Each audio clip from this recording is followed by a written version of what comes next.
سعر المتر المعقول النهارده كام في المطابخ الالمونتال للعموله، وايه افضل خامات موجوده في مصر لتنفيذ المطابخ علشان تعمل حاجه محترمه تعيش معاك ما يجيش من وراها اي مشاكل. الالمونيا لازم أن تكون الالمونيا المحمله.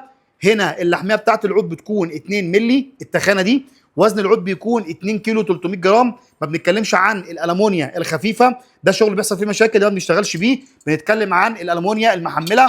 الوش الخارجي للمطبخ بيكون كلادنج من افضل شركات موجوده في مصر، الكلادنج البيور الفرز الاول. الحاجات دي محترمه جدا جدا، ما بيحصلش فيها لا اللون بيغير ولا بيتقشر ولا بيتواجه فيها اي مشاكل بعدين. حاجه ما شاء الله محترمه جدا جدا. الداخلي بتاع المطبخ بيكون فايبر سعودي او اردني، وده افضل فايبر موجود في مصر. المفصلات بتاعه المطبخ بتكون المفصلات الباكب السوفت كلوز، لما نيجي نقفل الضرفه ما تروحش مرزوعه معانا. وسعر المتر شامل معاينه وطلوع وتركيب وتصميمات في حاله التنفيذ، يعني شامل معانا 4 بنود، وكمان بتستلم مع المطبخ ضمان 10 سنين. وكمان على المقاس الحلال، الزاويه بتتقاس مره واحده ما بتتقاسش مرتين.